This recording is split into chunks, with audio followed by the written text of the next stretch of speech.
안녕하세요. 결혼 생활 4년 만에 이혼을 결심한 30대 여성입니다. 어디다 얘기할 곳이 마땅치 않아서 이렇게 글을 쓰게 되었습니다. 망신스러운 이야기라서 주변엔 차마 못하겠고, 그렇다고 친정 부모님께 하자니 걱정하실 게 뻔해서 못하겠더라고요. 하지만 그저 끙끙 혼자 앓자니 이러다간 정신이 어떻게 돼버릴 것 같아서요. 정말이지 결혼 전에는 이런 사람일 줄은 생각도 못했는데 도대체 어디서부터 꼬여버린 건지 모르겠어요. 남편하고는 가게 사장하고 아르바이트생으로 만났습니다. 어디서부터 이야기를 해야 하나 싶은데 제가 대학을 안 나왔어요. 그게 제가 못난 탓도 있었겠지만 일단 저희 부모님이 저를 뒷바라지해 주실 만한 여력이 없으셨거든요. 게다가 지금은 돌아가셨지만 몇 년 전까지 할머니가 살아계셨는데 여기저기 많이 아프셨어요. 그런데 저희 부모님이 그런 할머니를 외면하지 못하셔서 병원비로도 돈이 많이 나갔죠. 아무튼 그래서 솔직히 제가 공부에 얼마나 열정이 있었다면 모르겠지만 딱히 그런 것도 아니었고, 그렇다 보니 무턱대고 남들이 다 가니 나도 보내달라며 대학 가겠다는 고집을 부리지 못했습니다. 자포자기를 했달까요? 그런데 그러고 나니까 점점 시간이 갈수록 학벌에 대한 컴플렉스도 느껴지고, 그러다 보니 한 곳에 정착을 못하고 어디 사무실 같은 데로 출퇴근도 하다가 또 관두고 아르바이트도 하다가 그렇게 철새처럼 여기저기 옮겨 다니게 되대요. 그러다 한 번은 주점에서 아르바이트를 하게 되었는데 남편이 거기 사장이었던 거고요. 남편은 저보다 10살이 많았는데 그래서 그런가 대화를 나눠보면 생각이 깊은 것도 같았고, 또 저에게 이래라 저래라 지금 생각해보면 쓸데없는 잔소리였는데 그게 그때는 얼마나 피가 되고 살이 되는 조언처럼 들리던지 말해요. 아무튼 그래서 그런 남편에게 저는 조금씩 호감을 갖게 되었고, 남편은 그런 제 마음을 눈치챘던 건진 모르겠지만 남편도 남편대로 저한테 무척 잘해주었답니다. 그래서 남편이 저에게 제대로 사귀자 한 적은 없었지만 조금씩 사이가 가까워져 이내 연인처럼 되었고 2년 만에 결혼까지 하게 되었죠. 신혼집은 방 2개에 반지하였는데 저는 솔직히 그것만으로도 고마웠어요. 그래도 남편 말로는 그 집이 1억이 넘는 집이라고 했는데 저는 들고 간 돈이 2천밖에 안 되었거든요. 남편이 요새는 다 반반 결혼하는데 그래도 자기나 되니까 이 정도 해오는 거라대요. 지금 생각해보면 그것도 어이가 없죠. 10살이나 많으니 솔직히 당연한 거 아니었나 싶기도 하거든요. 그런데 그때는 그냥 제가 여러 가지로 사는 게 힘들었던 모양이에요.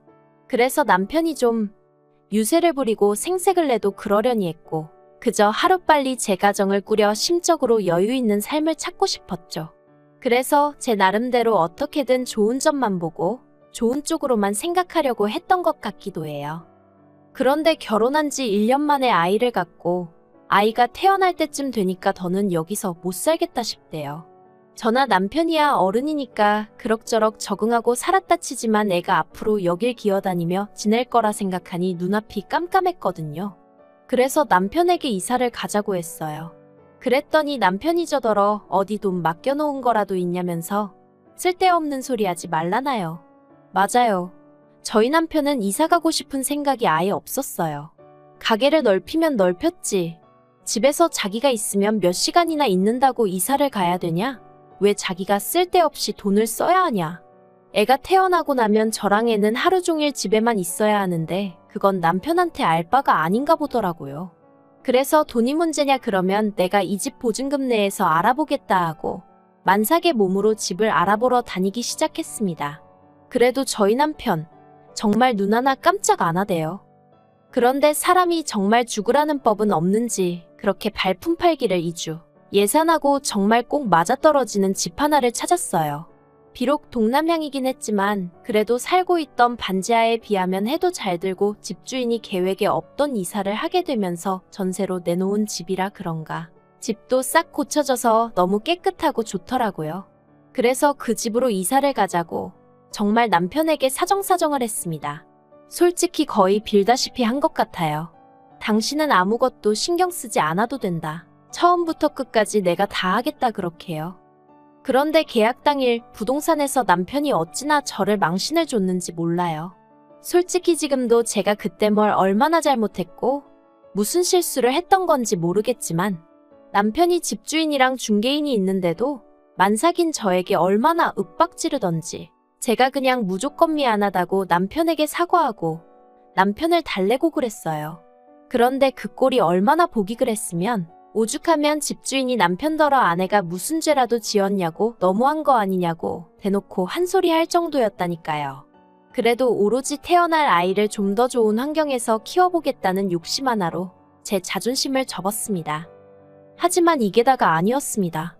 결혼할 때만 하더라도 경제권을 저에게 넘겨주겠다던 남편은 식을 올리고 살림을 합치기가 무섭게 어쨌든 가게 장사도 해야 하고 이런저런 이유로 경제권은 못 넘겨줄 것 같다 하대요. 그런데 거기서 그치지 않고 남편이 덧붙이기를 어차피 저는 일이라고 해봤자 살림이나 하고 애나 보고 어쩌다 가게 나와서 일이나 돕는 게 전부 아니냐면서 그런데 무슨 돈이 필요하겠냐고. 그러니까 앞으로 한 달 생활비로 50만 원에 그래도 생각해준다는 식으로 제 용돈으로 20만 원을 주겠다더군요. 그런데 아무리 이게 몇 년 전 이야기라고 해도 50만 원은 새 식구 살림을 꾸려나가는데 충분한 액수가 아니었어요.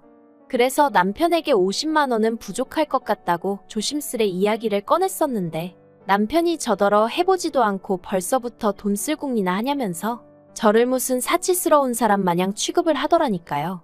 그래서 울며 겨자 먹기로 어쩔 수 없이 50만 원으로 살림을 시작했는데 아니나 다를까 턱없이 부족했어요. 그러니 제 용돈이랍시고 준 20만 원도 대부분 결국 생활비로 써야만 했죠. 그리고 이런 생활이 계속되던 와중에 정말 우연히 고등학교 때 친구랑 마주쳤습니다. 아주 친한 건 아니었어도 서로 불편한 감정 없이 지내던 친구였는데 마트에서 절 보곤 한눈에 알아봤다며 반가운 체를 하더라고요. 그런데 전 그때 정말 초라한 상황이었거든요. 소세지 한 봉지를 사면서도 남편한테 물어보고 사야 했을 만큼요. 그래서 친구랑 마주친 그 상황이 그렇게 달갑지만은 않대요. 하지만 친구는 그런 제 마음을 아는지 모르는지 저더러 커피 한잔 하자더니 묻지도 않았는데 그간 자기가 지내온 이야기를 하더라고요. 그런데 그게 왜 그렇게 듣기 싫으면서도 부럽던지요.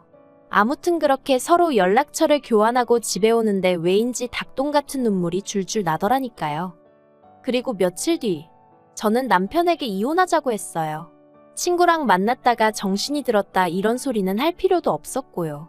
그냥 더는 이런 식으로 힘들어서 못 살겠다. 이혼해달라 했죠. 그런데 남편이 너무 쉽게 그래 네가 못 살겠다는데 별 수 있냐? 헤어지자 그러대요.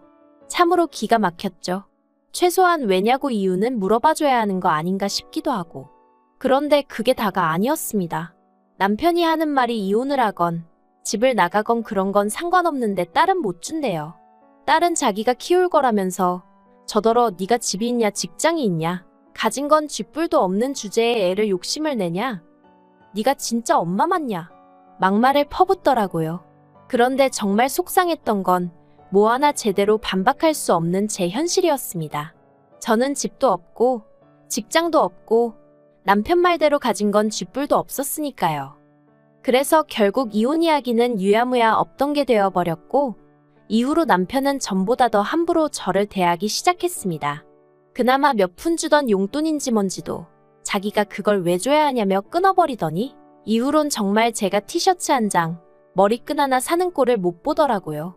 매일같이 자기는 가게에 나가서 죽어라 일만 하는데 저는 집에서 애재롱 떠는 거나 보는 주제에 이딴 걸 사나르고 싶냐며 어찌나 사람 기를 죽이던지 말해요.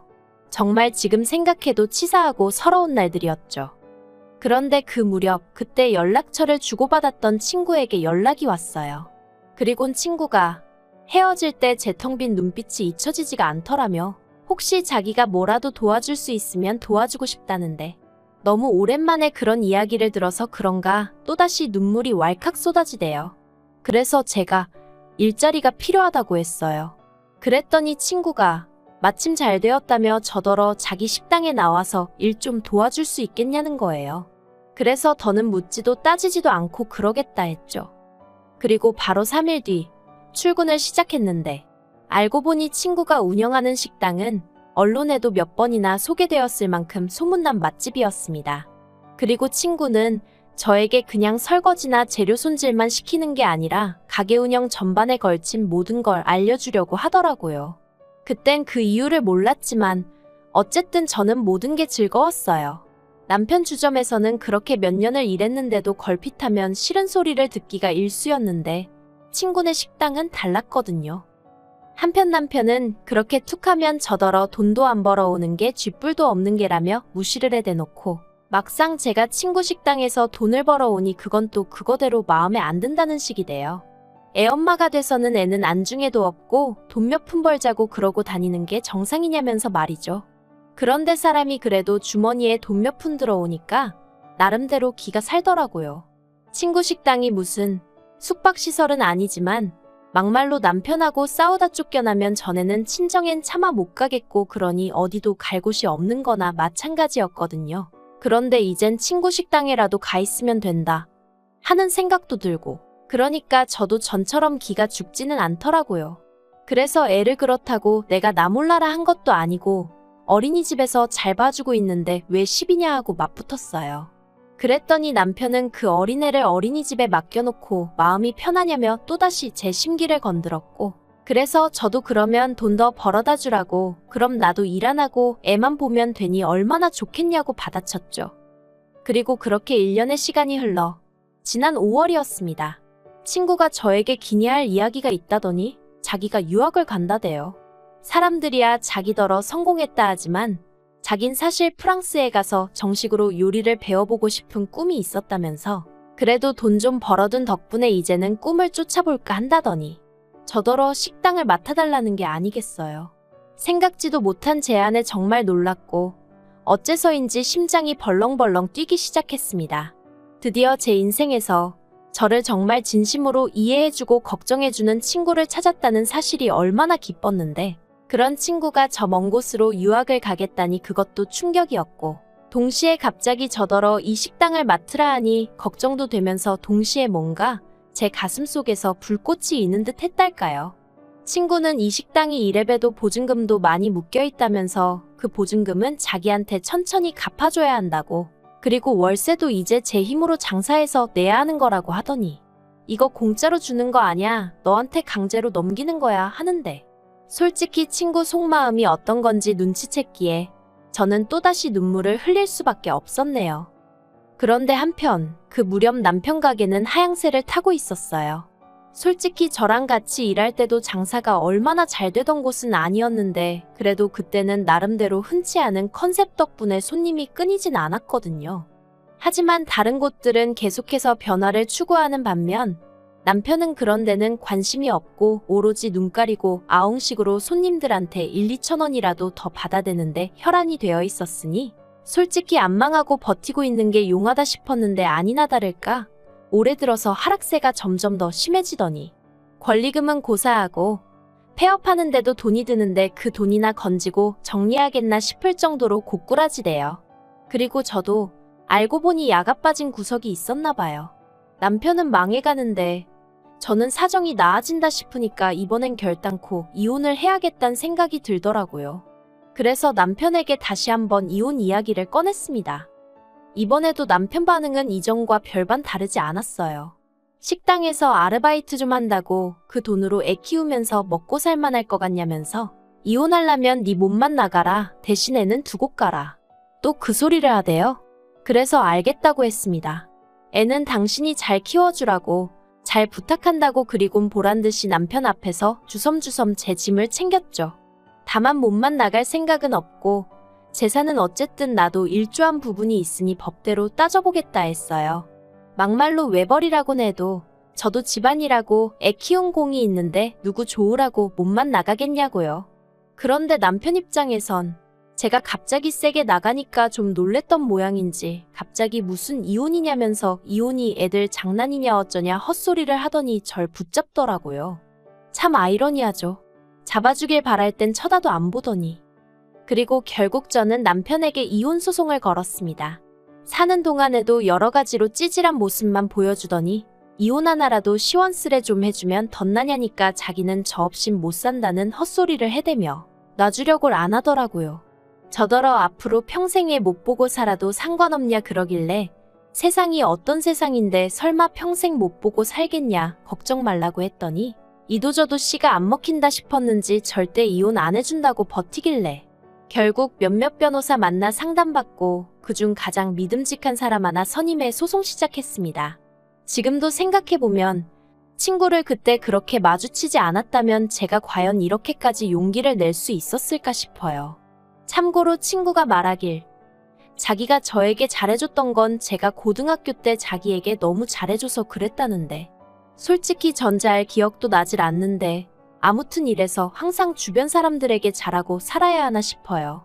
이번 일을 계기로 앞으로 더욱이 제 곁에 있어준 사람들에게 하나라도 더 베풀고 말 한마디 더 따뜻하게 해야겠다는 생각도 들고요. 이혼이란 게 사실 남편 말처럼 애들 장난도 아니고 이 일로 우리 애도 결국 상처를 받게 되겠지만 그래도 이번 기회로 저도 좀 더 당당한 제 자신을 되찾고 싶고 아이에게도 닮고 싶은 엄마가 되어주고 싶습니다. 시간은 좀 걸리겠지만 그래도 노력해보려고요. 더는 다른 사람이 저를 쥐고 흔들게끔 자포자기하지 않을 거예요.